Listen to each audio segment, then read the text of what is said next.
Министрлер кабинетинин төрагасынын орун басары Жылдыз Бакашева Бириккен Улуттар уюмунун Кыргыз Республикасындагы туруктуу координатору Озанио Ажела менен жолугушту.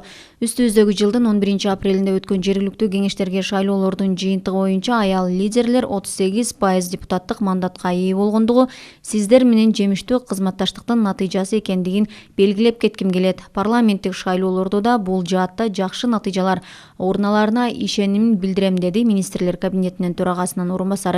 Жылдыз Бакашева өлкөдөгү гендердик саясаттын артыкчылыктуу багыттарын аныктоочу гендердик теңчиликтин 2021-2030 жылдарга карата улуттук стратегиясын иштеп чыгууга көмөк көрсөткөндүгү үчүн ыраазычылык билдирди. Пикир алышууда тараптар Бириккен Улуттар уюмунун түзүмдөрү менен кызматташтыкты чыңдоо маселелерин талкуулады.